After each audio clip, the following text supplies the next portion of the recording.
et on y va. Tiens, on peut commencer par ici. Voilà. Donc on était en plein dans le système de la récompense, hein. Alors, on a les addictions. Ouais, ici, par exemple, ça peut être des substances addictives, ça peut être le shopping, le sport, le sexe, les paris, les jeux. Et ça arrive dans l'aire tegmentaire ventrale, le, le thalamus. On a l'amygdale, c'est la mémoire émotionnelle. On se souvient comment c'était. Les noyaux accumbens. Voilà ça. Donc c'est une autre version du même schéma. Et on va mettre ces deux schémas en correspondance. Comme ça, on va bien s'y retrouver.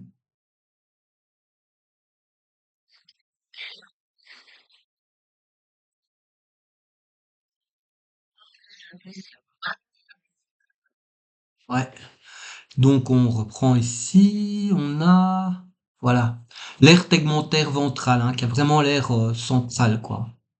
Réaction aux stimuli, nourriture, sexe, action désignée, pulsion, substance, etc. Là partent la dopamine. Dopamine, dopamine, dopamine. On va à l'amygdale de l'hippocampe, hein. Hippocampe, enregistrement du contexte spatio-temporel du souvenir associé à une expérience. Amygdale, évaluation du caractère plaisant ou non d'une expérience. Ping! Le noyau accumbens, qui est vraiment au centre ici. Évaluation de la valeur hédonique d'une action. Motivation pour effectuer cette action.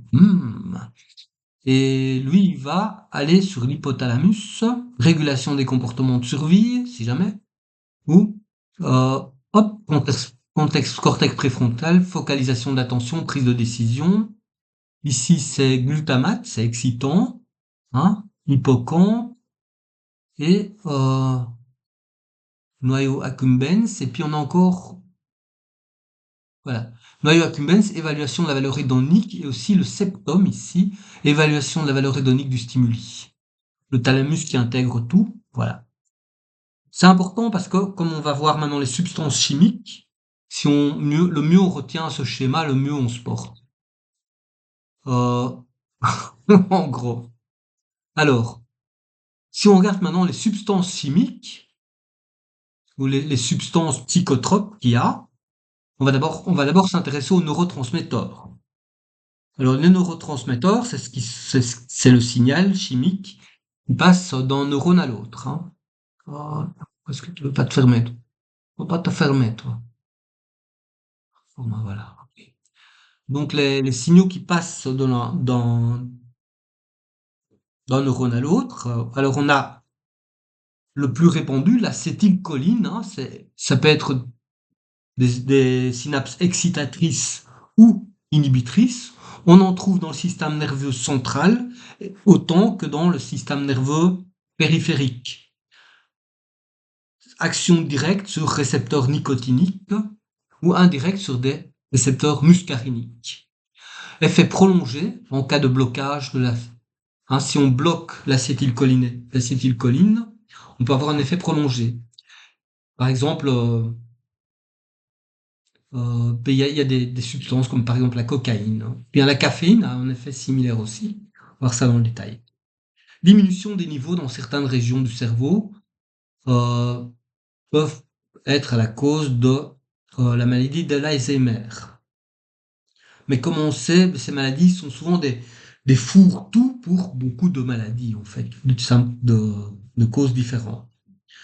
La norépinéphrine, qu'on va retrouver, qui est une excitatrice ou inhibitrice, qu'on va retrouver dans le système nerveux central et aussi dans le système nerveux périphérique. En particulier, on va la retrouver dans le système nerveux sympathique, hein, où depuis les ganglions, on aura de la norépinéphrine. Principalement excitatrice dans le système nerveux central et dans le système nerveux sympathique, impliqué dans l'humeur, le sommeil et l'apprentissage. Ok. La dopamine.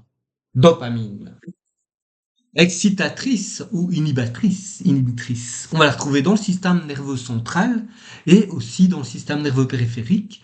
C'est le principal neurotransmetteur des voies motrices indirectes dans le système nerveux central. Il est impliqué dans la régulation de l'humeur, de l'appétit et du mouvement. Et la dopamine, on sait qu'on le trouve abondamment dans le système de la récompense. La sérotonine, elle peut être excitatrice ou inhibitrice. Elle est uniquement réservée au système nerveux central. Elle est impliquée dans la régulation du sommeil, de l'appétit et de l'humeur, et la perception de la douleur. Alors la sérotonine, en fait, elle est un précurseur de la mélatonine. Et donc, en fait, elle joue si tu as beaucoup de sérotonine, tu pourras avoir beaucoup de mélatonine. Ça, c'est bien à savoir. Et puis, la mélatonine, c'est quand on dort. Et la sérotonine, c'est quand on est réveillé. L'humeur, la perception de l'humeur, etc. Donc, il y a sérotonine, le neurotransmetteur de l'éveil, et la mélatonine, la molécule hormonale du sommeil. Pas mal, ces deux trucs-là. L'histamine, elle est principalement inhibitrice, elle est dans le système nerveux central. Elle est impliquée dans la régulation de la veille, de la vigilance, ainsi que dans la réponse immunitaire. Veille, vigilance, histamine, hystérique, histamine.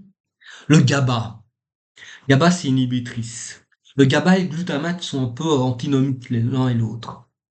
Le GABA, on le trouve dans le système nerveux central, elle est principalement inhibitrice, principal neurotransmetteur, inhibiteur du cerveau. Un peu le frein comme ça, impliqué dans la régulation de l'anxiété et du stress. Donc on freine moi tout ça. Par exemple, si je bois une bouteille de vodka, de 1 litre de vodka, voilà, comme je fais tous les matins en fait, eh bien j'augmente mes récepteurs de GABA et donc ça va augmenter l'effet inhibiteur de la GABA. Et donc, le GABA, c'est... ah, je vais te trouver ça tout de suite. Je sais, j'ai le nom. J'ai le nom. C'est le nom du GABA. C'est évidemment une abréviation de GABA. Hop.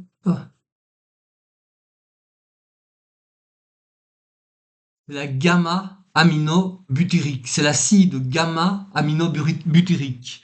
Comme c'est difficile à dire, acide gamma-aminobutyrique, on va dire GABA. D'accord? C'est son nom, GABA. C'est plus sympa. C'est son petit nom. Euh, voilà. Et on voit que le glutamate et le GABA, ils ont des effets inverses. Ça, c'est bien, ça.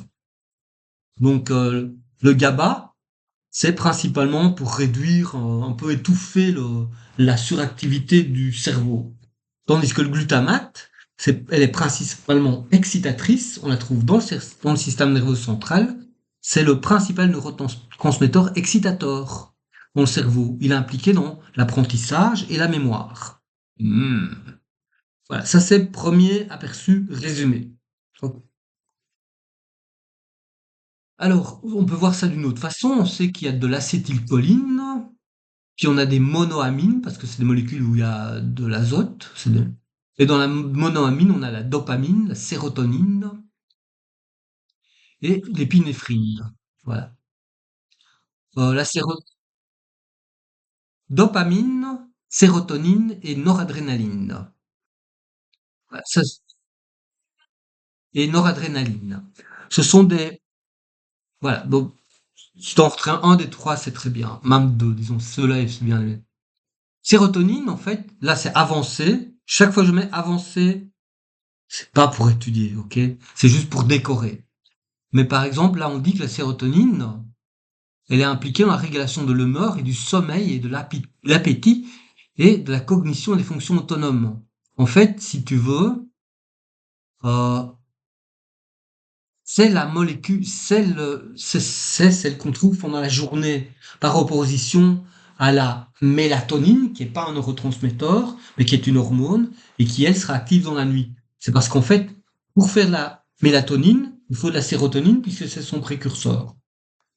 Donc, plus on a de sérotonine, plus on est susceptible d'avoir de la mélatonine la nuit. Donc, c'est bien, les précurseurs de sérotonine. En plus, pour faire ça, il faut certains éléments nutritifs qu'on verra dans la nutrition et le cerveau plus tard. J'ai un truc sur la nutrition et le cerveau, ici. On verra plus tard. Donc on sait, ça va nous donner des pistes sur qu'est-ce qui est bon pour le cerveau. Donc glutamate gamma, GABA, ils sont antinomiques. Il y en a un qui est excitateur, l'autre qui est inhibiteur. Et puis on a les opioïdes. Les opioïdes que nous on fabrique. Donc on n'a pas besoin d'aller acheter de l'héroïne ou de l'opium. On peut en fabriquer nous-mêmes. On fabrique des encéphalines, des endorphines et des dynorphines. Les encéphalines, ce sont des neurotransmetteurs opioïdes endogènes produits naturellement par le corps et qui jouent un rôle clé dans la modulation de la douleur, la régulation de l'humeur et le contrôle de certaines fonctions autonomes qui agissent principalement en inhibant la transmission de la douleur en interagissant avec les circuits de récompense. Donc c'est une espèce d'antidouleur naturelle à action très rapide. Ça a action rapide. Il cible les récepteurs opioïdes. Il y en a d'autres types, il y a les delta et les mu, mais ça c'est trop détaillé. Hein, ils inhibent la transmission de la douleur via une hyperpolarisation neuronale et une réduction de la libération de neurotransmetteurs. Donc si on veut retenir ça, les encéphalines, ce sont les gardiennes de l'équilibre douleur-plaisir. Elles calment la souffrance tout en renforçant les comportements essentiels de survie. Ça a action très rapide. Les endorphines sont à action plus longue. Les endorphines, en fait, encéphaline et endorphine, c'est un peu hypothalamus et hypophyse, si tu veux. Les endorphines sont des neurotransmetteurs opioïdes endogènes synthétisés par l'organisme pour moduler la douleur, le plaisir et la réponse au stress. Elles agissent en se liant aux récepteurs opioïdes, partageant des mécanismes communs avec les encéphalines, mais avec des particularités dans la distribution de leur effet systémique. Les endorphines agissent comme des morphines internes. Pas mal. En ciblant les récepteurs mu, on a des mu et delta et des kappa, on s'en fout aussi, dans l'hypothalamus, les substances grises périaqueducales et les noyaux accumbens. Ah, agit sur les noyaux accumbens. Chouette, ça permet de... Combinant les effets analgésiques, euphorisants et anti-stress. Donc c'est bien qu'on produit des endorphines. Hein. Les endorphines sont les architectes de la résilience. Elles transforment la douleur en soulagement et l'effort en euphorie, reliant le corps à l'esprit. Donc par exemple, quand tu fais beaucoup de jogging, à la fin, tu deviens complètement accro à ton jogging parce que tu secrètes des encéphalines et des endorphines. Et tout d'un coup, tu as besoin de courir, tu peux plus t'en empêcher, ça devient une addiction, c'est parce que ça agit sur le noyau accumbens. Yeah. Et la boucle est jouée, hein. Et la boucle est bouclée. Hein, donc les endorphines, je crois que j'ai quelque part un diagramme de comparaison entre les endorphines, les encéphalines durent moins longtemps, les endorphines durent plus longtemps. Les endorphines, c'est plus corporel, les encéphalines, c'est plus cérébral. Euh, et c'est plus l'équilibre fin, c'est les encéphalines, et l'effet, en fait, c'est les endorphines. Les dynorphines sont des opioïdes qui interviennent aussi dans ces mécanismes-là, mais à un autre niveau. Donc ça, donc on a les acétylcholines, les monoamides, les acides aminés, glutamate et GABA sont des acides aminés, et là, c'est des peptides. Bon. Évidemment, le cerveau se trouve au cœur du système hormonal. Hein, on sait que l'hypothalamus, la glande pinéale, l'hypophyse, tout ça, c'est dans le cerveau, quoi. Euh, et donc, on sait que le cortisol et l'hormone, le cortisol et la cytocine, on a vu ça hier, jouent des rôles très importants, hein, dans le cerveau. On a vu ça hier, on va pas revenir. Il y en a un qui est complètement destructeur et l'autre qui est complètement apaisant, quoi. Il y en a un qui va tout détruire et qui va rendre complètement bête ou on va être glié, enfin, comme un zombie, quoi. On n'a même plus la capacité de réfléchir, tandis que là, l'ocytocine, on est beaucoup plus orienté vers l'amour d'autrui et les comportements sociophiles, disons. Et là, c'est plutôt sociopathe. Alors, comment elles agissent, toutes ces substances? Eh bien, si on regarde au niveau moléculaire, elles peuvent avoir des modes d'action Ça va dépendre de la dose, de la réponse, de la pharmacodynamique, hein. C'est si ça peut agir un peu beaucoup, puis il y a des vitesses de réponse comme ça, hein.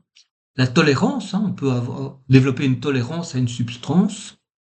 Euh, on peut faire le sevrage d'une substance, on peut être en manque d'une substance, on peut être sensible à une substance et cette sensibilisation peut diminuer au cours du temps.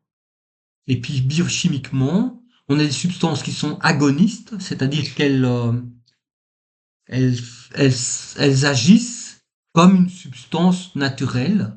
Par exemple, ici, si on a un récepteur, elles vont agir sur le récepteur en l'activant. Donc, elles vont activer euh, un récepteur de façon naturelle, presque en imitant le, le, la molécule qui naturellement interagit avec ce récepteur.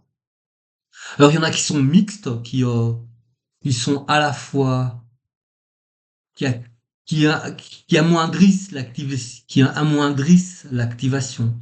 Elles empêchent un petit peu, mais pas complètement. Donc elles sont agonistes moindres. Et puis il y en a des antagonistes complètes qui désactivent complètement l'activation. Euh, voilà. Par exemple, le curare, c'est un poison qui est fatal, létal, qui est complètement antagoniste. Alors comment on fait? Si on regarde une synapse, en fait, donc là on a un axone de neurones, hein, ici, ici on a la synapse, ici, et ici on a le postsynaptique, c'est-à-dire le neurone suivant, voilà, le dendrite du neurone suivant. Et donc, et ça c'est entouré par les astrocytes, comme on le sait. Eh bien en fait, quels sont les moyens d'action, les stratégies qu'on peut utiliser? Ben, premièrement, on peut, euh, on peut essayer par exemple euh, de synthèse, on peut agir sur la synthèse de neurotransmetteurs. Le parachlorophénylanaline inhibe l'enzyme tryptophane hydroxylase qui produit un précurseur de la sérotonine et si bien que la synthèse de ce neurotransmetteur est bloquée. Voilà. Donc on peut s'amuser, essayer, si tu veux, biochimiquement, de bloquer la synthèse. Et en l'occurrence, on voit ici quelque chose dont on a déjà parlé. Tu vois, c'est toutes des vésicules qui sont transportées depuis le noyau de la cellule qui peut se trouver très loin par rapport à la taille de la cellule. Et donc on peut essayer de empêcher la synthèse, empêcher le transport ici de ces vésicules. Ça, c'est la première chose.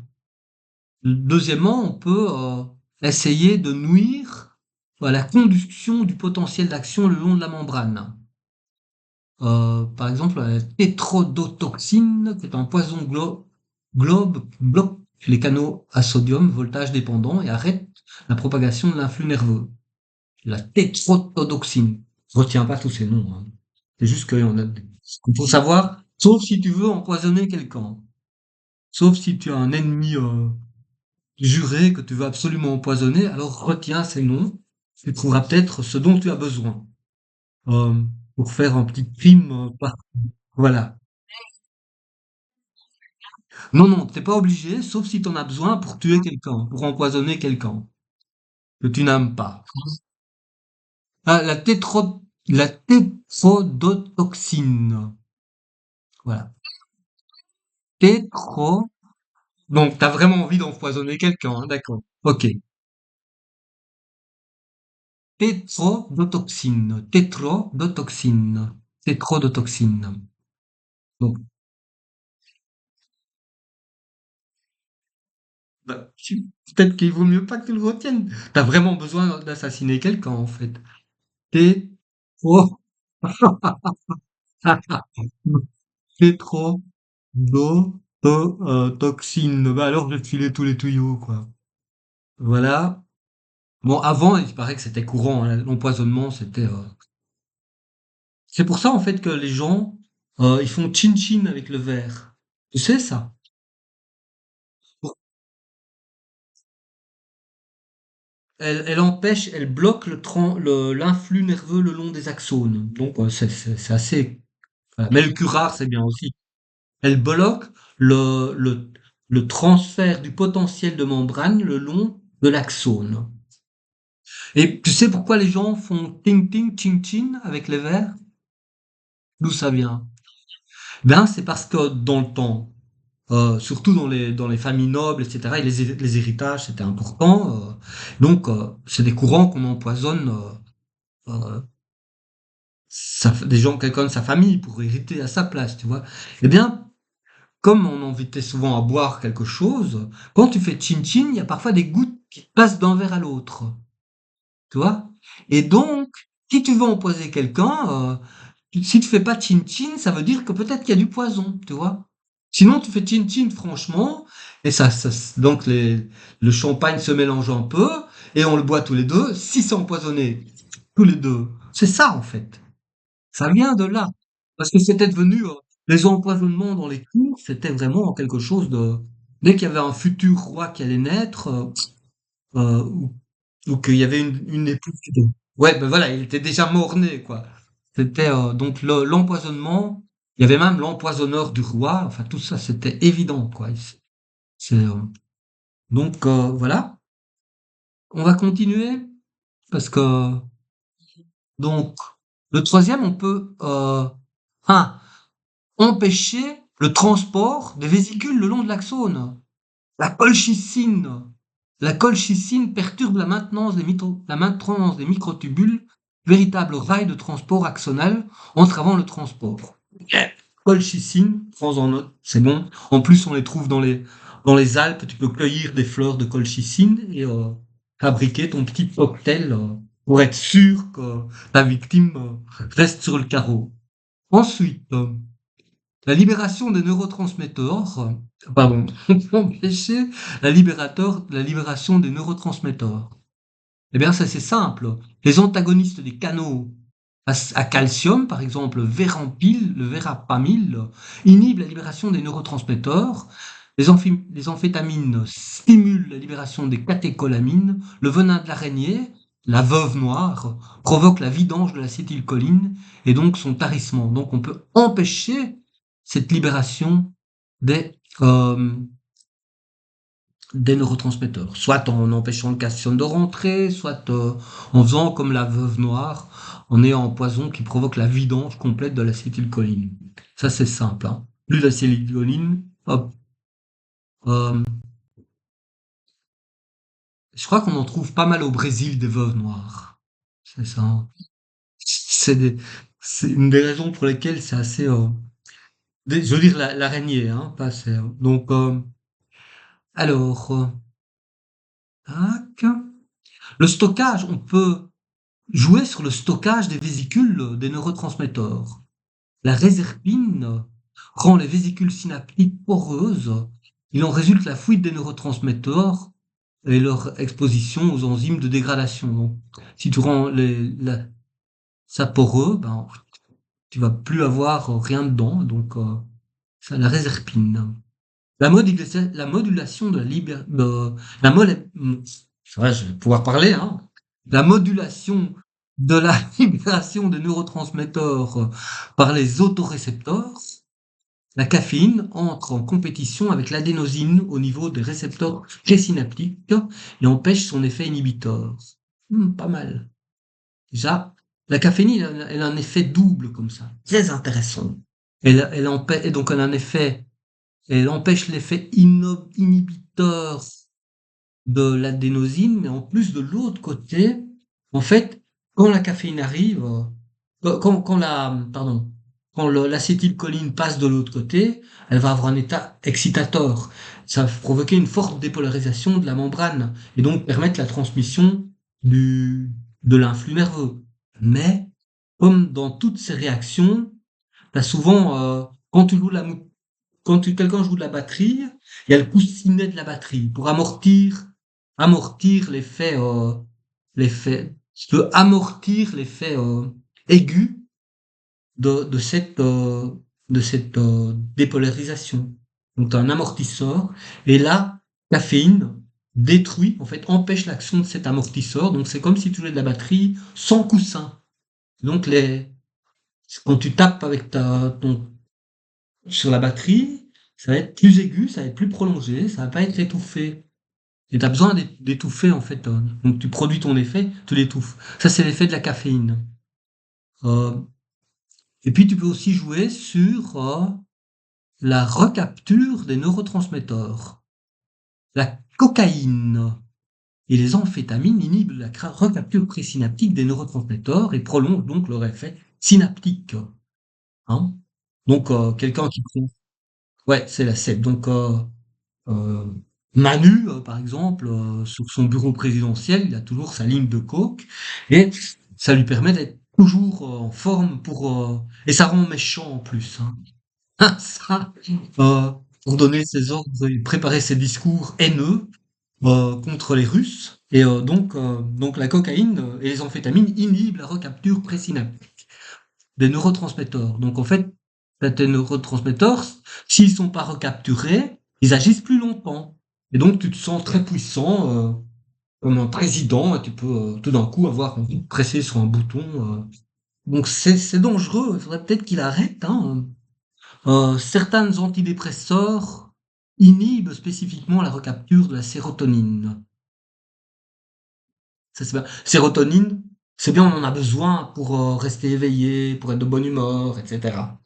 Et donc, c'est bon, les antidépresseurs, certains antidépresseurs vont inhiber spécifiquement cette recapture.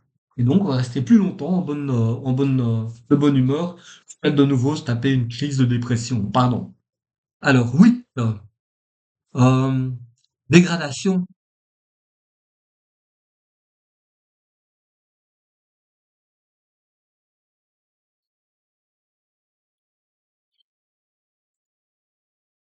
Oui, oui, tout à fait. Oui, oui, oui, oui.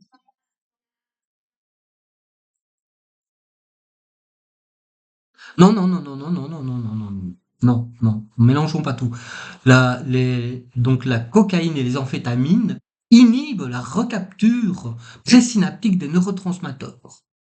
Donc, euh, oui, par exemple, si tu as un neurotransmetteur qui est la dopamine et donc si sa recapture est inhibée, eh bien, elle va durer plus longtemps, hein, par exemple. Mhm. D'accord? C'est pas en soi un neurotransmetteur. C'est quelque chose qui, chimiquement, empêche de recapturer. Parce qu'en fait, quand tu libères ici les neurotransmetteurs, ils vont traverser l'espace présynaptique et ils vont agir de l'autre côté. Mais vu que tu veux pas tout le temps reproduire par ici, tu vas le recapturer aussi. Tu vas recapturer ça, tu vois, par ici. Tu recaptures euh, tes, tes neurotransmetteurs pour les recycler, faire des nouvelles vésicules synaptiques. Donc il y a deux voies en fait, il y a une voie de synthèse et une voie de recapture. Ok. Et le amphétamine et cocaïne agissent sur ça. Donc en fait, quelqu'un qui euh, est sous cocaïne, il va se sentir très puissant, très fort, très éveillé et, euh, et prêt à tout, sur intelligent. En plus, ils se sentent surintelligents, alors qu'ils sont bêtes comme leurs pieds. Et, euh, et, et à un certain moment, ben, ça va arrêter d'agir, et donc la recapture va se produire. Hein. Donc cette action va pas durer toute la vie, donc ils seront en manque et ils en voudront une autre ligne en fait. Dégradation. Alors, ah oui,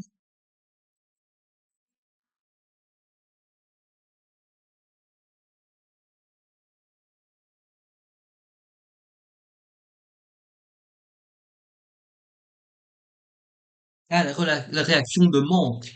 Oui, ça on va voir le manque. On va voir un peu plus tard. Donc là, on est en train de regarder au niveau des neurones, puis il faudra regarder un peu plus au niveau du circuit de la récompense, au niveau de comment fonctionne l'addiction et comment fonctionne le manque. Ça, oui, c'est plus à un niveau plus agrégé au niveau strictement moléculaire ici, hein.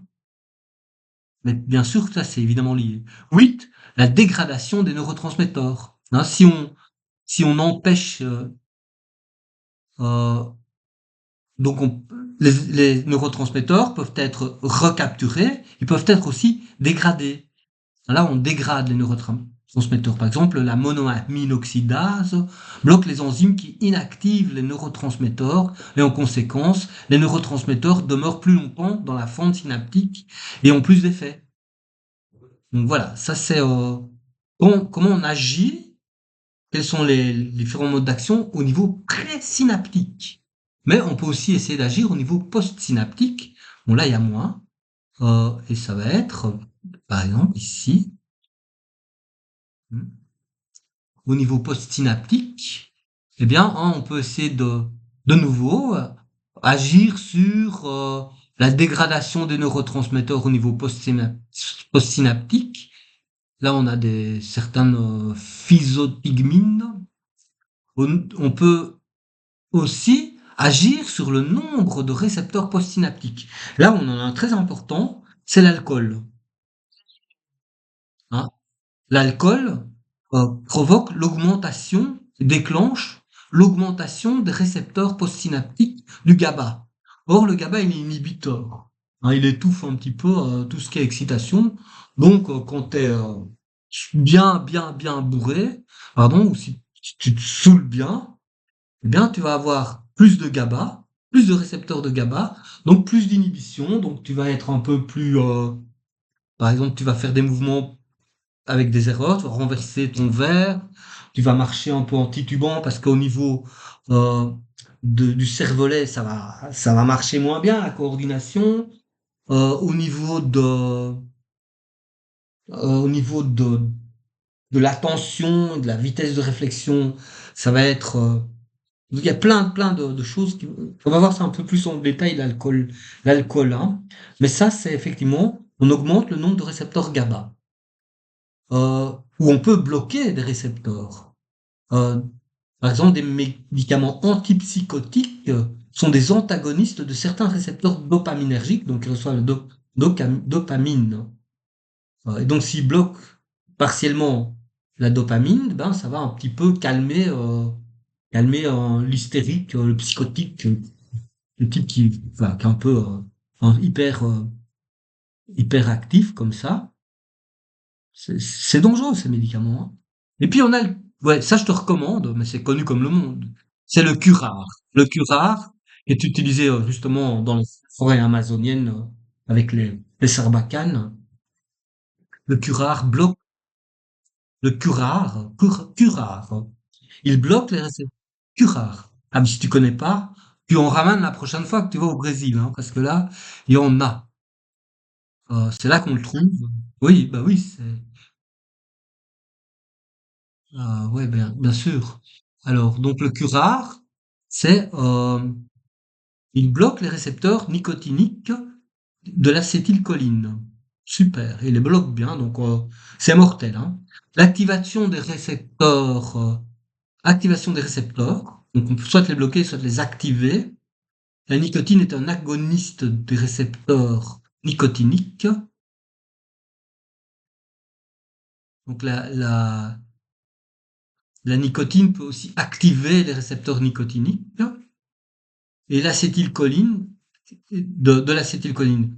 Ah, le LSD active certains récepteurs sérotoninergiques. Bon, bien sûr, le LSD, on fera peut-être un truc spécial sur le LSD parce que ça provoque plein d'effets à plein niveau, hein, des hallucinations, des choses comme ça. C'est absolument extraordinaire, le LSD. Et c'est très dangereux, hein, c'est une drogue dangereuse. Mais le LSD, ici, il a une activation antagoniste sur certains récepteurs sérotoninergiques. Et puis, la synthèse de second messager. Le lithium est utilisé dans le traitement des dépressions bipolaires et inhibe la synthèse du second messager. Parce qu'en fait, ici, c'est pas une pompe, c'est c'est une protéine G, donc elle va agir sur un second messager qui va provoquer des réactions.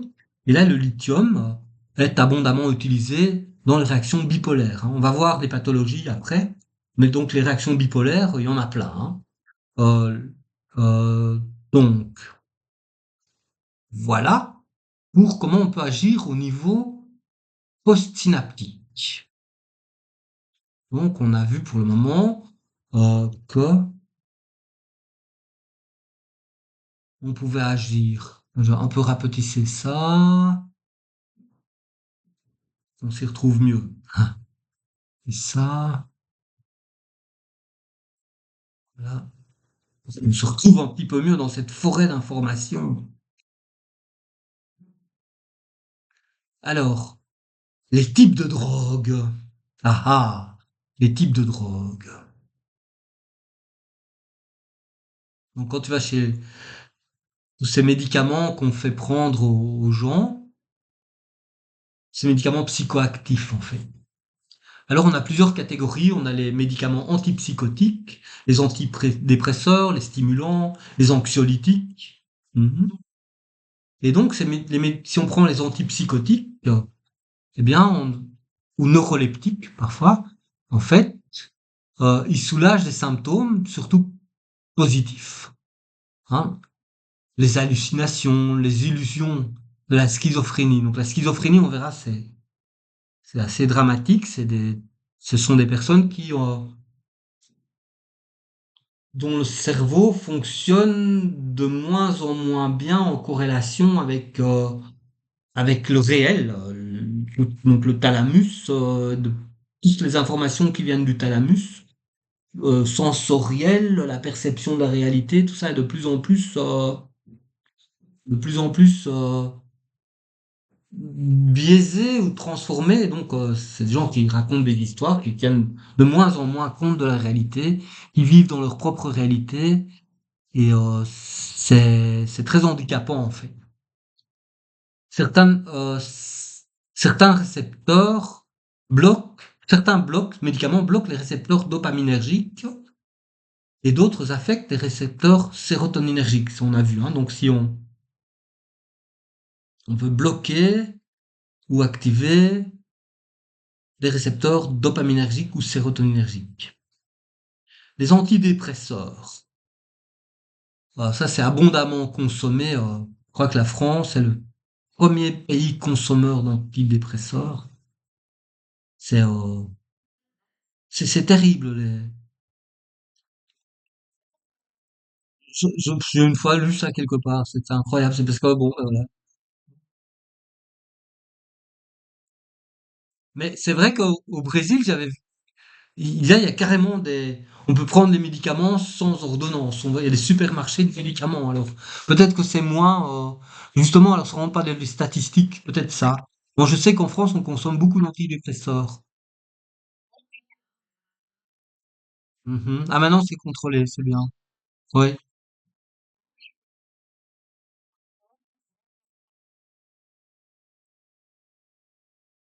oui.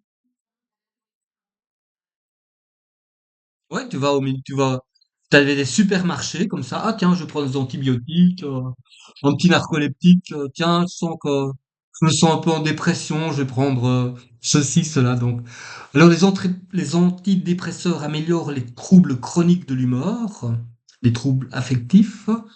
Il y a des inhibiteurs de la monoamine oxydase qui désactivent le neurotransmetteur monoaminé et réduisent la neurotransmission. Donc les neurotransmetteurs monoaminés, on les a vus là, comme ça on peut s'y retrouver là-dedans. Sinon, les monoaminés, c'est la dopamine, la sérotonine et la noradrénaline. Ok, ok, voilà. Comme ça on s'y retrouve, hein. Donc, ils inhibent les inhibiteurs de la monoamine oxydase, hein, qui désactivent les neurotransmetteurs monoaminés, réduisant la neurotransmission, les tricycliques et des inhibiteurs de la recapture sélective de sérotonine. Ouais, donc en fait, ça ramollit tout, quoi. En gros, renforcement de la neurotransmission en augmentant la quantité de neurotransmetteurs monoaminés actifs dans la fente synaptique. Ah, d'accord. Ici, on aura plus de sérotonine, si on inhibe la recapture de sérotonine, ici on va avoir plus longtemps de la dopamine euh, des- ou de la sérotonine. Pas mal. Et puis aussi, il y en a maintenant des antidépresseurs de troisième génération. Ok. Alors on en a trois types. On a des inhibiteurs de la monoamine qui bloquent dopamine, sérotonine, dopamine, sérotonine et noradrénaline. Voilà. Il y a des tricycliques qui inhibent la recapture présynaptique de la noradrénaline et de la sérotonine. Donc voilà, c'est à chaque fois avec un effet tonifiant, si on peut dire. Et puis la sérotonine, c'est pour la bonne, pour l'humeur, donc ok. Et puis des inhibiteurs de la recapture sélective de la sérotonine qui permettent l'accumulation spécifique de sérotonine à la fonte synaptique. Donc on va rester plus longtemps de bonne humeur avant de replonger dans sa dépression euh, nous en permettant justement de trouver une raison d'être moins déprimé. Et puis on a des stimulants qui vont activer le système nerveux. Donc quelqu'un a trop plagada, ben, voilà, la nicotine qui imite l'action de certains neurotransmetteurs, excitateurs, qui empêche l'effet de coussin amortisseur euh, non, c'est la caféine, pardon. La nicotine, donc il va être un excitateur, qui est un agoniste de l'acétylcholine. Les amphétamines, qui provoquent la libération des neurotransmetteurs et empêchent leur dégradation. La cocaïne, qui inhibe la recapture des neurotransmetteurs. La caféine, qui contraint l'activité des neuromodulateurs inhibiteurs. Caféine, en fait, ah, c'est il y a 2 ans que j'ai arrêté le café. Bien que je reprends de temps en temps une tasse de café comme ça pour le plaisir. Mais ce qui est incroyable, c'est qu'après que j'ai arrêté le café, ben mon odorat s'est développé, ma vue s'est développée, mon ouïe s'est développée, l'acuité, oui, parce qu'en fait c'est comme si c'est un peu l'effet ortie si tu veux.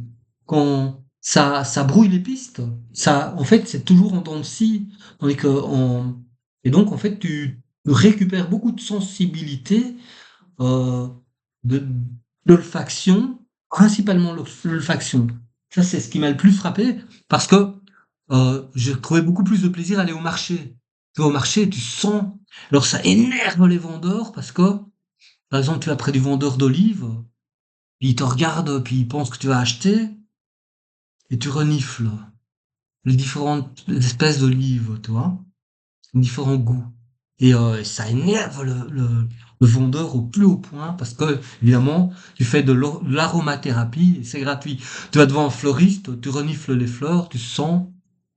C'est évidemment, c'est très énervant pour le fleuriste. Alors bon, j'ai fini par acheter quelques olives et quelques fleurs. Et puis évidemment, si tu t'approches trop, quand quelqu'un sent bon, un joli parfum, tu vas sentir, et tu dégustes plus la vie en fait. Mais bon, tu te prends parfois des râteaux, hein, parce que c'est pas très bien d'aller sentir les gens de trop près. Et puis il y a aussi les mauvaises odeurs, et puis donc voilà. Mais donc je recommande d'arrêter le café, et de remplacer par ou de boire une fois de temps en temps le café. En plus, on le goûte beaucoup mieux quand on a arrêté. Euh, les opiacés, ah oui attends, donc les stimulants, voilà, j'étais dans la caféine. Voilà.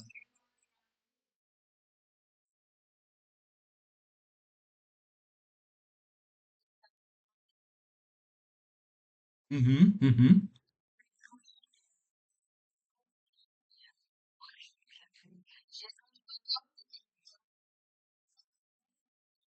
mhm. Vraiment? Ah ça doit être encore. Ben, dis donc. Donc, tu bois pas de café non plus. Ah bah voilà. Ben, c'est quoi?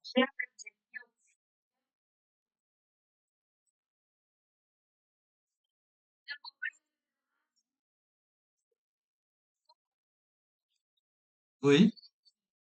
Les piments et le riz? Le céleri. Le céleri.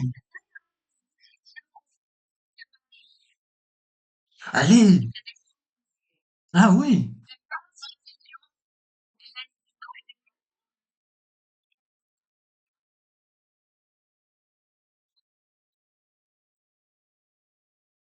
Ah, dis donc. Extraordinaire. Bon, ben, en fait, moi aussi, j'ai des addictions comme ça, mais euh,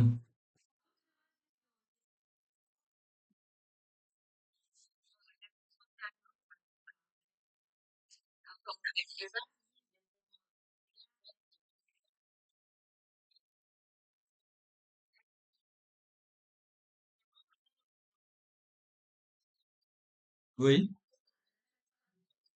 oui,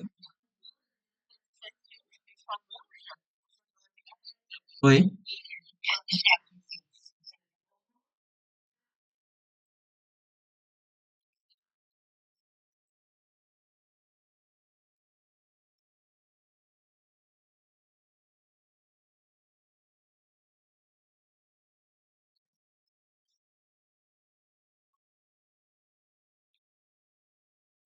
Oui, oui. Ah, ah.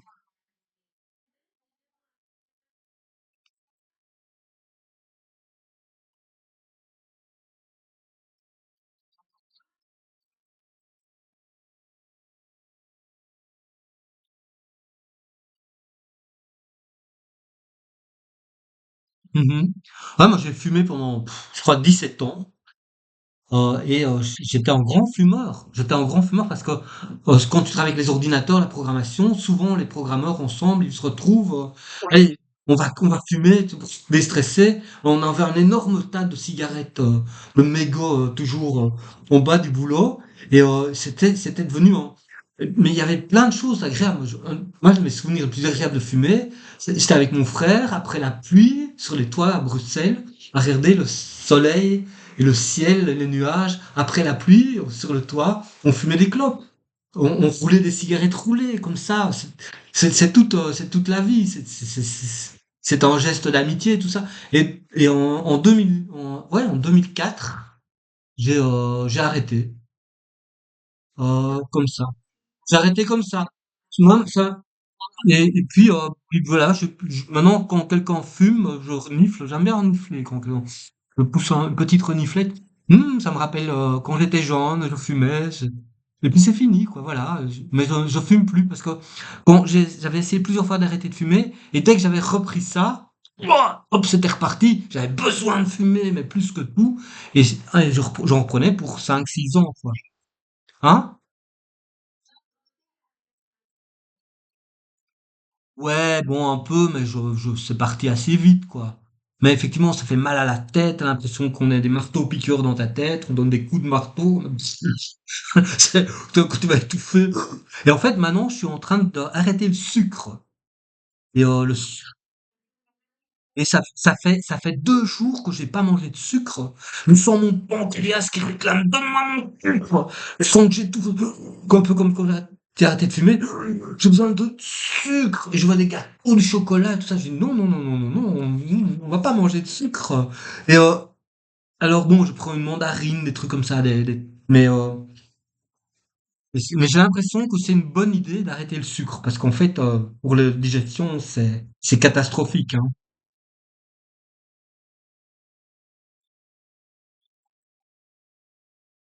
Mhm.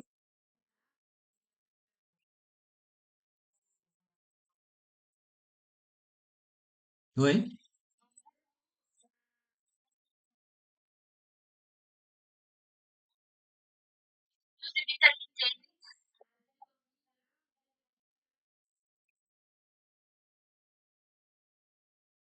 Mhm. Bon, on va revenir sur le sujet parce qu'en même temps qu'on est en train de faire le cours, dans 10 minutes, on fait la pause. Donc je continue. Hop. On est donc dans les agents psychoactifs, les stimulants, et puis les anxiolytiques. Anxiolytiques, de nouveau, tu as les antidépressifs, les anxiolytiques, c'est à peu près, on se retrouve dans la même catégorie. Voilà, ici.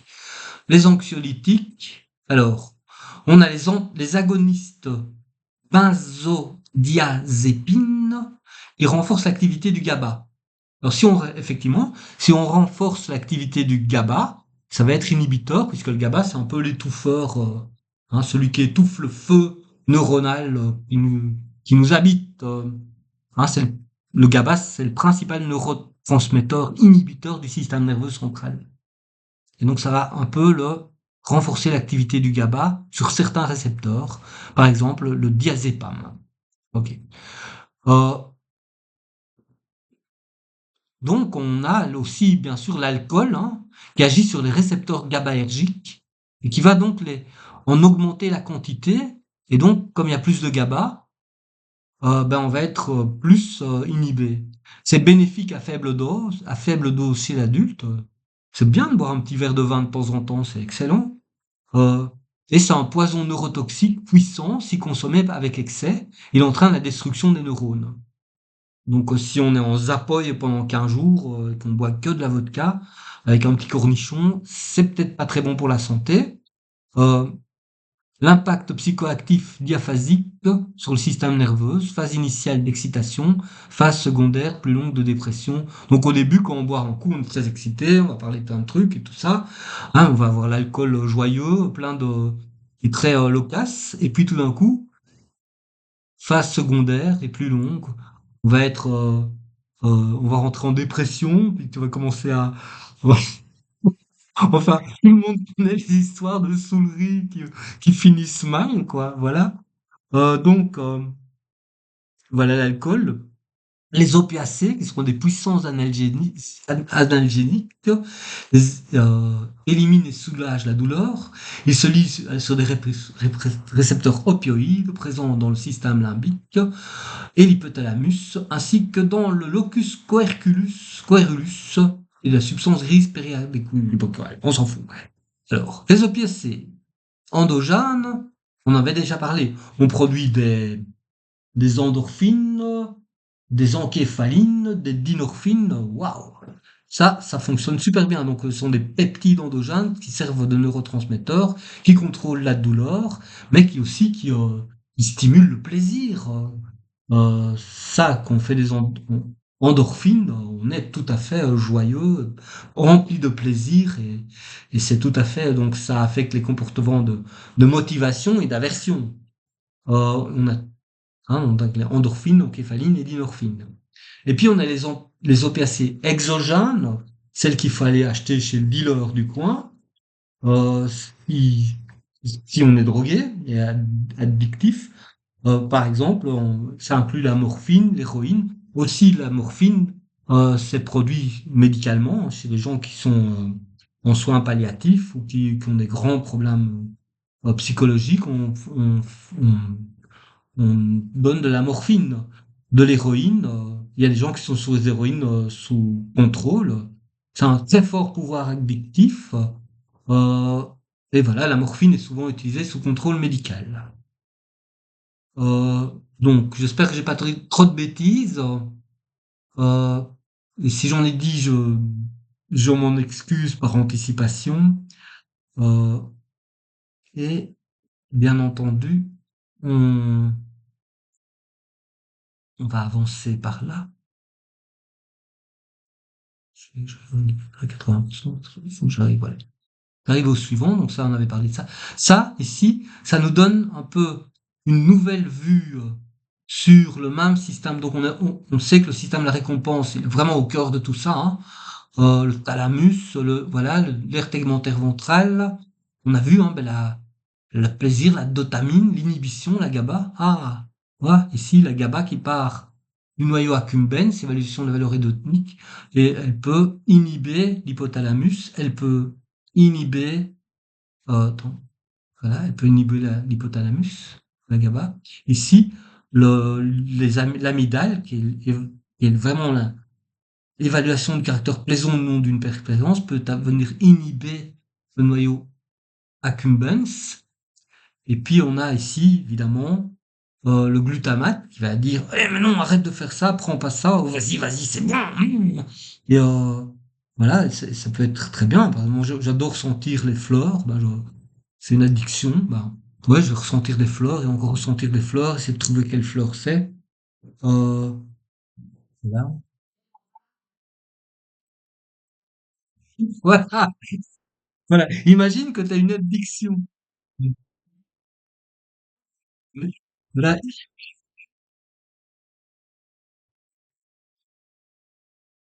Mais imagine que tu trouves du plaisir à sentir l'odeur des fleurs, mais en même temps, ça te donne la sinusite et ça te rend algérisique, mais t'aimes bien l'odeur.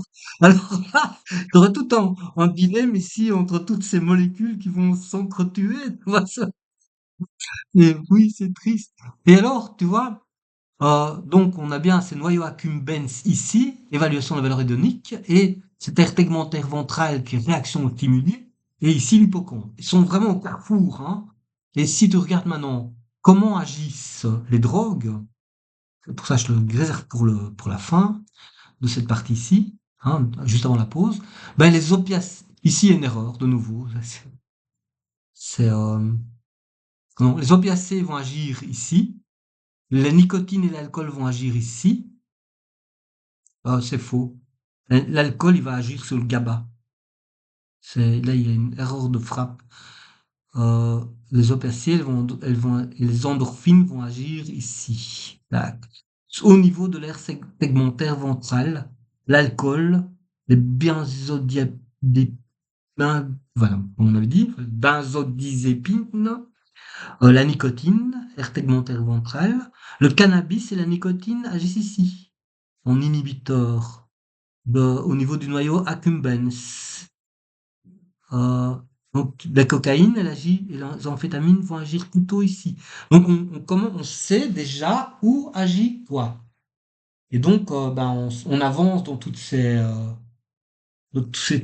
science, et donc c'est pour ça que très bientôt on aura euh, des implants euh, qui vont permettre de gérer les zombies humains de façon un peu plus disciplinée pour savoir qu'est-ce qu'ils doivent aimer, qu'est-ce qu'ils doivent pas aimer. Hein, si on veut faire des petits soldats pour aller se battre, il faut pouvoir. D'ailleurs, on fait déjà. Hein, il y a déjà euh, ceux qu'on envoyait en Syrie, donc les islamistes intégristes qu'on envoie en Syrie, ils viennent des banlieues de l'Europe hein, et d'Asie centrale et tout ça. Et en fait, ils sont abondamment drogués par des usines qui fabriquent, par exemple, du Captagon, hein, qui en fait in- qui vont en fait inhiber les réactions de peur. Et donc, c'est des gens qui vont pouvoir se battre et résister au sommeil et pouvoir se battre à fond, ne pas avoir peur de mourir parce qu'ils sont complètement drogués et donc ils peuvent comme ça décapiter des gens parce qu'ils n'ont pas la même religion, tout ça. Et c'est vraiment pratique en fait, on s'amuse bien euh, dans les laboratoires de pharmaceutiques militaires. C'est terrible ça. Euh, non, mais non, c'est une mauvaise digression. Euh, mais donc on va voir après ça directement. Donc on va faire la pause de 15 minutes ou 20 minutes ou 15 minutes. 15 minutes, ça va, c'est mieux. Comme ça, en restant dans le sujet, je coupe l'enregistrement.